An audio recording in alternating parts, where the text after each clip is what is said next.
Halo semuanya, perkenalkan saya Zahrumi Latifah dengan NIM 6120 1023009619. Saya perwakilan dari kelompok 3 mata kuliah perencanaan SDM yang beranggotakan saya sendiri, kemudian ada Fatma, dan yang terakhir ada Bani. Baik, saya sendiri mempunyai cita-cita sebagai pengusaha. Untuk mewujudkan cita-cita saya menjadi pengusaha kuliner ini dapat diwujudkan dengan memulai usaha-usaha kecil seperti halnya berjualan keripik pisang coklat lumer dan kemudian mengembangkan usaha ini menjadi lebih besar. Tentunya untuk menjadi pengusaha kuliner yang sukses penting untuk memiliki modal yang cukup, memiliki strategi pemasaran yang efektif, serta memiliki kemampuan untuk menyesuaikan diri dengan perubahan pasar dan teknologi. Assalamualaikum warahmatullahi wabarakatuh. Saya Iskan Robani. Saya bercita-cita ingin menjadi pengusaha yang sukses. Saya berkeinginan seperti itu karena saya akan dapat membuat lowongan pekerjaan. Saya juga dapat memenuhi kebutuhan hidup saya jika usaha saya berhasil. Saya dapat bersedekah kepada orang yang membutuhkan. Nama saya Fatma Nafisa Zahra Aulia Rahman. Di usia saya yang saat ini ke-19, saya memiliki cita-cita menjadi pengusaha di bidang makanan ringan atau bisa disebut cemilan. Mengapa saya ingin menjadi pengusaha makanan ringan? Karena dengan era anak-anak muda saat ini yang suka makanan-makanan ringan dan tidak terlalu berat untuk menemani di saat waktu luang, terkadang saat nonton film, saat galau, atau bahkan saat lagi istirahat kerja. Apa sih yang disebut pengusaha makanan ringan? Pengusaha makanan ringan adalah seorang yang memulai, mengelola, dan memiliki usaha yang bergerak dalam produksi, penjualan, atau distribusi makanan ringan. Makanan ringan adalah jenis makanan yang biasanya disantap sebagai cemilan atau pendamping dalam waktu luang. Saya akan menjelaskan apa saja tugas yang harus dilakukan untuk menjadi pengusaha makanan ringan. Untuk menjadi pengusaha makanan ringan yang sukses, saya perlu melakukan beberapa tugas. Ini adalah beberapa tugas yang harus saya lakukan untuk menjadi pengusaha makanan ringan. Yang pertama adalah harus mampu melihat peluang pasar. Ini dilakukan penelitian pasar untuk memahami tren konsumen, preferensi, dan kebutuhan pasar dalam industri makanan ringan. Yang kedua, selalu mengembangkan sang produk. Di sini dimaksud mengembangkan resep, formulasi, dan varian produk makanan ringan. Ini bertujuan untuk produk agar tetap langgeng atau awet dalam industri. Yang ketiga, merencanakan bisnis tersebut. Mulailah perencanaan bisnis yang komprehensif, mencakup visi, misi, tujuan bisnis, strategi pemasaran, analisis pasar, perencanaan keuangan, dan rencana operasional. Yang keempat, pemasaran dan penjualan. Merencanakan strategi pemasaran yang efektif untuk memasarkan produk makanan ringan kepada konsumen. Biasanya menggunakan postingan media sosial dan review dari para konsumen. Yang kelima, manajemen produksi. Mengelola proses produksi makanan ringan dengan efisien, termasuk persediaan bahan baku, pembuatan produk, pengemasan, dan pengendalian kualitas, untuk memastikan bahwa produk memenuhi standar keamanan pangan dan kualitas yang ditetapkan. Keenam, manajemen keuangan. Mengelola keuangan dari modal sampai profit dengan baik dan memantau arus kas agar keuangan tetap stabil. Yang ketujuh, perizinan dan kepatuhan. Memastikan bahwa produk yang dijual memperoleh semua perizinan dan sertifikasi yang diperlukan untuk menjalankan bisnis makanan ringan sesuai dengan regulasi pemerintah. Mematuhi semua peraturan terkait keamanan pangan dan kesehatan. Dan yang terakhir, mengevaluasi guna tetap menjaga produk tetap unggul dan tidak gampang tersaingi. Lalu apa saja yang harus dibutuhkan seorang pengusaha makanan? Seorang pengusaha makanan membutuhkan beragam kemampuan untuk berhasil dalam industri tersebut. Berikut adalah beberapa kemampuan yang penting bagi seorang pengusaha makanan. Pertama, Kreativitas, kemampuan untuk menciptakan menu yang unik dan menarik untuk menarik pelanggan dan membedakan bisnis mereka dari pesaing. Yang kedua, manajemen waktu. Pengusaha makanan harus efisien dalam merencanakan dan mengelola waktu mereka untuk mengatur proses memasak, penggandaan bahan baku, dan operasi harian lainnya. Ketiga, manajemen keuangan. Memahami keuangan bisnis termasuk perencanaan anggaran, pemantauan pendapatan dan pengeluaran, serta kemampuan untuk mengelola cash flow dengan baik. Yang keempat, keterampilan komunikasi. Kemampuan untuk berkomunikasi dengan baik dengan pelanggan, pemasok, dan anggota tim yang sangat penting dalam menjaga hubungan yang baik dan mempromosikan bisnis. Yang kelima, memasarkan dan promosi. Memiliki pemahaman tentang strategi pemasaran dan promosi untuk membangun merek, menarik pelanggan baru, dan mempertahankan pelanggan yang sudah ada. Yang keenam, pemahaman tentang peraturan dan kepatuhan. Memiliki pemahaman yang baik tentang regulasi makanan, perizinan, dan standar kebersihan untuk memastikan bahwa bisnis saya terutama beroperasi sesuai dengan hukum dan regulasi yang berlaku. Yang ketujuh, ketahanan dan fleksibilitas. Kemampuan untuk beradaptasi dengan perubahan pasar, tren konsumen, dan situasi yang tidak terduga lainnya, seperti tiba-tiba pengen rasa yang lain dan lainnya. Yang kedelapan, ini yang terakhir, pemecahan masalah. Kemampuan untuk mengidentifikasi masalah yang muncul dan menemukan solusi yang efektif dengan cepat dan efisien. Ketiga, manajemen keuangan. Memahami keuangan bisnis termasuk perencanaan anggaran, pemantauan pendapatan dan pengeluaran, serta kemampuan untuk mengelola cash flow dengan baik. Yang keempat, keterampilan komunikasi. Kemampuan untuk berkomunikasi dengan baik dengan pelanggan, pemasok, dan anggota tim yang sangat penting dalam menjaga hubungan yang baik dan mempromosikan bisnis. Yang kelima, memasarkan dan promosi. Memiliki pemahaman tentang strategi pemasaran dan promosi untuk membangun merek, menarik pelanggan baru, dan mempertahankan pelanggan yang sudah ada. Yang keenam, pemahaman tentang peraturan dan kepatuhan. Memiliki pemahaman yang baik tentang regulasi makanan, perizinan, dan standar kebersihan untuk memastikan bahwa bisnis saya terutama beroperasi sesuai dengan hukum dan regulasi yang berlaku. Yang ketujuh, ketahanan dan fleksibilitas. Kemampuan untuk beradaptasi dengan perubahan pasar, tren konsumen, dan situasi yang tidak terduga lainnya, seperti tiba-tiba pengen rasa yang lain dan lainnya. Yang kedelapan, ini yang terakhir, pemecahan masalah. Kemampuan untuk mengidentifikasi masalah yang muncul dan menemukan solusi yang efektif. Yang kedelapan, ini yang terakhir, pemecahan masalah. Kemampuan untuk mengidentifikasi masalah yang muncul dan menemukan solusi yang efektif dengan cepat dan efisien. Kombinasi yang tepat dari kemampuan ini, saya memiliki peluang yang lebih baik untuk mencapai kesuksesan dalam bisnis saya.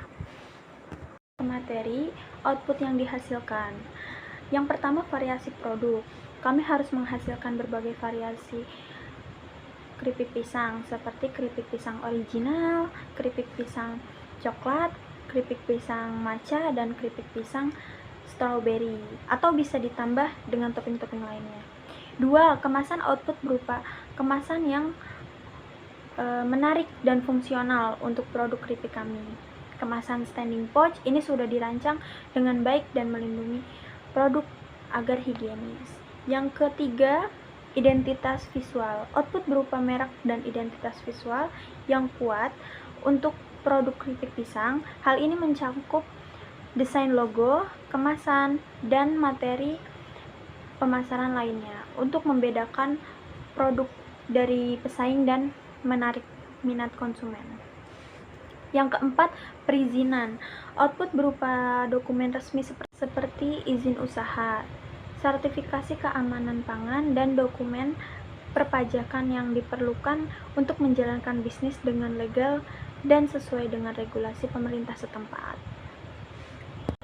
Target pasar, anak-anak. Anak-anak yang sering menjadi pasar yang besar untuk makanan manis karena mereka cenderung menyukai makanan dengan rasa manis.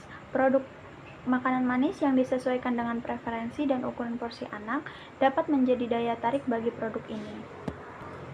Yang kedua, remaja. Remaja juga merupakan target pasar yang signifikan untuk makanan manis. Mereka cenderung mencari makanan yang trendy, unik, dan berbeda untuk memuaskan selera mereka. Produk yang menawarkan variasi rasa, tekstur, dan kemasan yang menarik dapat menarik perhatian remaja. Dan yang terakhir, orang dewasa. Orang dewasa yang aktif di media sosial sering menjadi target pasar potensial untuk makanan manis yang instagramable dan estetik. Mereka tertarik pada makanan yang tidak hanya lezat tetapi juga menarik secara visual dan dapat membagikan di platform media sosial. Sekian dari presentasi saya, dilanjut dengan rekan. Berikut adalah bagaimana tahapan proses untuk menghasilkan output. Proses untuk menghasilkan output dalam usaha produk banana chips melibatkan beberapa tahapan yang perlu dilalui dengan hati-hati untuk memastikan kualitas produk yang baik. Berikut adalah tahapannya. Tahapan untuk menghasilkan variasi produk. 1. Mengumpulkan bahan. 2. Menggiling batang coklat. 3. Melumerkan batang coklat. 4. Mengaduk campuran. 5. Menambahkan bahan lainnya. Dan 6. Dikemas untuk selanjutnya dilumerkan pada produk. Selanjutnya, bagaimana tahapan proses untuk menghasilkan output? Yang pertama, ada tahapan proses untuk menghasilkan packaging. 1. Mengoptimalkan packaging. 2. Menguji kualitas packaging. Yang ketiga, mengembangkan packaging agar lebih menarik. Yang keempat, packaging siap untuk digunakan. Dan selanjutnya, ada tahapan proses untuk menghasilkan identitas visual. Yang pertama, mengumpulkan informasi. Yang kedua, membuat kerangka kerja. Yang ketiga, mencari ide kreatif.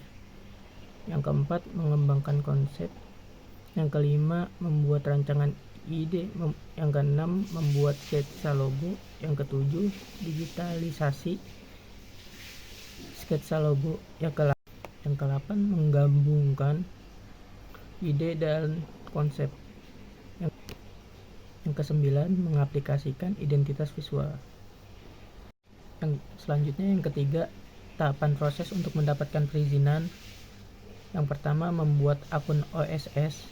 Yang kedua, mengisi kelengkapan data.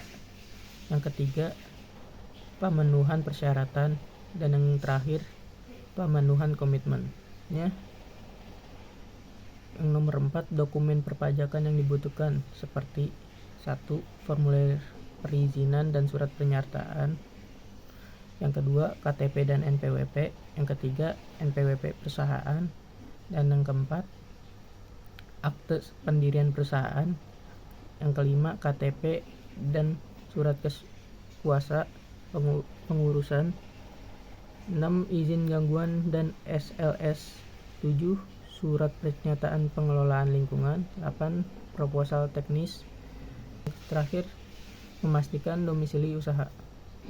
Selanjutnya, hambatan apa untuk menghasilkan output? Menghasilkan output dalam sebuah proses produksi dapat dihadapkan dengan sejumlah hambatan yang beragam.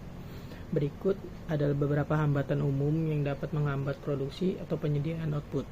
Yang pertama, keterbatasan sumber daya. Keterbatasan sumber daya seperti tenaga kerja, bahan baku, atau modal dapat menjadi hambatan dalam menghasilkan output dalam jumlah yang diinginkan atau dalam kualitas yang diharapkan. 2. Keterlambatan pasokan. Keterlambatan dalam pasokan bahan baku atau komponen dapat menghambat produksi atau menyebabkan gangguan dalam jadwal produksi yang dapat mengakibatkan keterlambatan dalam pengiriman output. 3. Masalah kualitas. Masalah kualitas dalam bahan baku, komponen, atau proses produksi dapat menghasilkan output yang tidak sesuai dengan standar yang diinginkan. Ini dapat mengakibatkan pemborosan pengulangan pengerjaan atau pengiriman produksi yang tidak memuaskan. Yang keempat, kondisi lingkungan. Faktor lingkungan seperti cuaca ekstrim, bencana alam, atau perubahan lingkungan lainnya dapat mengganggu proses produksi atau distribusi output. Yang kelima, perubahan permintaan pasar. Perubahan dalam permintaan pasar atau tren konsumen dapat memengaruhi permintaan atau preferensi terhadap produk atau layanan tertentu, yang dapat memengaruhi produksi atau distribusi output. Yang keenam, masalah logistik atau transportasi. Masalah dalam logistik atau transportasi seperti keterlambatan pengiriman, kerusakan produk selama pengiriman, atau kesulitan dalam distribusi dapat menghambat pengiriman output kepada konsumen. 7. Ketidakpastian pasar atau ekonomi. Ketidakpastian dalam kondisi pasar atau ekonomi seperti fluktuasi harga bahan baku atau mata uang dapat menyulitkan perencanaan produksi atau mengakibatkan ketidakstabilan dalam permintaan pasar. Fluktuasi ini adalah perubahan atau variasi yang tidak tetap atau tidak terduga dari suatu kondisi atau nilai dari waktu ke waktu. Seperti contohnya, harga bahan baku naik sedangkan kualitas tidak begitu bagus. Ini yang menyebabkan rugi. Selanjutnya, solusi dari kendala yang ada. Keterbatasan sumber daya manusia adalah masalah yang sering dihadapi oleh banyak usaha, terutama di era ini, yang dimana persaingan semakin ketat dan tuntutan akan produktivitas lebih tinggi. Berikut adalah beberapa solusi yang dapat membantu mengatasi hambatan tersebut. Yang pertama, optimalkan proses bisnis. Tinjau proses kerja Anda secara menyeluruh, cari cara untuk mengoptimalkan atau mengotomatiskan tugas-tugas yang berulang. Hal ini dapat membantu mengurangi beban kerja yang tidak perlu bagi karyawan. Yang kedua, keterlambatan pemasokan. Solusinya, lakukan perencanaan persediaan yang baik dengan memperhitungkan waktu pengiriman yang realistis dan kemungkinan keterlambatan. Pertahankan persediaan yang cukup untuk mengatasi keterlambatan. Yang ketiga, masalah kualitas. Solusinya, kita harus meningkatkan kontrol kualitas, lebih memastikan sistem kontrol kualitas dengan menetapkan standar kualitas yang jelas dan memastikan bahwa setiap produk memenuhi standar tersebut. Pastikan bahan baku yang digunakan memiliki kualitas yang baik dan menjalin hubungan yang baik dengan pemasok bahan baku untuk memastikan konsistensi dan kualitas yang tinggi. Selanjutnya, kondisi lingkungan.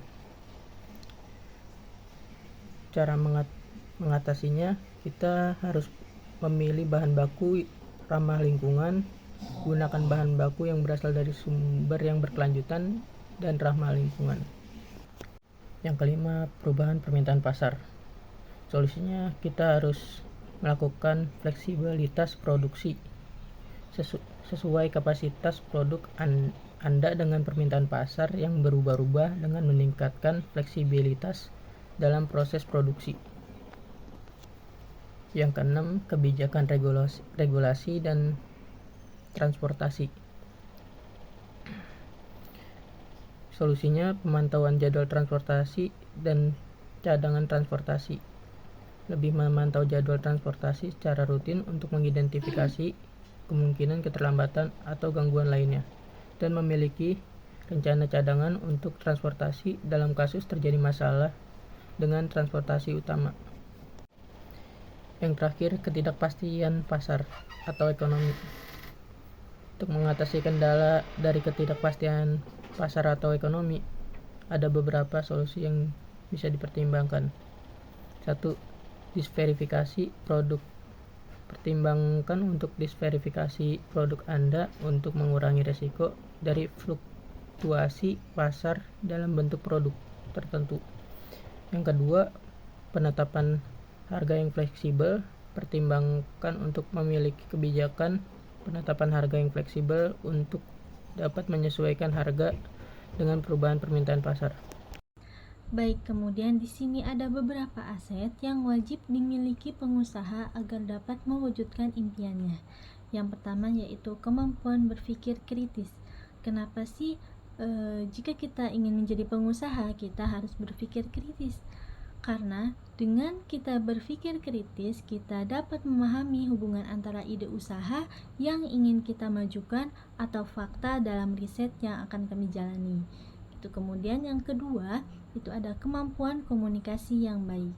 Nah, komunikasi yang baik ini sangat diperlukan untuk menyampaikan pikiran yang dimiliki agar lebih mudah dipahami orang lain dan supaya tidak adanya kekeliruan dalam kerjasama antara satu tim dengan tim yang lain. Gitu. Kemudian poin ketiga, memiliki jiwa kepemimpinan. Memiliki jiwa kepemimpinan ini sangatlah penting untuk mencapai kesuksesan di bidang maupun terutama pada usaha yang akan kita jalani. Gitu. Kemudian ada poin keempat, yaitu kerjasama tim yang baik. Dengan adanya kerjasama tim yang baik, ini memudahkan kita untuk menyelesaikan tugas kita, karena jika tidak adanya kerjasama tim yang baik, usaha kita tidak akan berjalan dengan baik. Kemudian yang kelima, yaitu memiliki rasa percaya diri. Yang keenam, yaitu memiliki sikap pemberani. Kemudian yang terakhir, memiliki impian. Dan yang terakhir yaitu fokus. Baik, selanjutnya yaitu bagaimana cara agar memiliki aset dan kompetensi yang wajib dimiliki oleh pengusaha. Yang pertama yaitu berlatih disiplin. Disiplin sendiri merupakan penampilan dari perilaku yang timbul atas kesadaran diri untuk taat, patuh pada peraturan dan norma yang berlaku di lingkungan. Dengan adanya perilaku kedisiplinan, itu akan membuat tujuan kita itu tersampaikan. Nah, tanpa sikap disiplin ini, seseorang pasti akan merasakan kesulitan dalam mencapai apapun yang diinginkan. Kemudian yang kedua yaitu meningkatkan kemampuan komunikasi. Oke, kemampuan komunikasi yang baik di sini itu memungkinkan kita para pengusaha untuk lebih efektif untuk berkomunikasi dengan rekan-rekan kerja, membantu membangun hubungan yang kuat dan saling memahami di antara tim, sehingga meningkatkan kolaborasi, produktivitas dan kinerja keseluruhan tim. Kemudian yang ketiga, mencoba hal baru. Dengan kita mencoba hal baru, kita ini dapat mengetahui perkembangan dari setiap yang kita lakukan setiap harinya gitu. Kemudian yang keempat yaitu mengembangkan leadership skill. Nah, mengembangkan leadership skill ini sangat penting untuk meningkatkan kinerja organisasi dan meningkatkan kualitas hidup. Contohnya yaitu mengembangkan keterampilan komunikasi. Semakin baiknya komunikasi, tidak ada banyak kesalahpahaman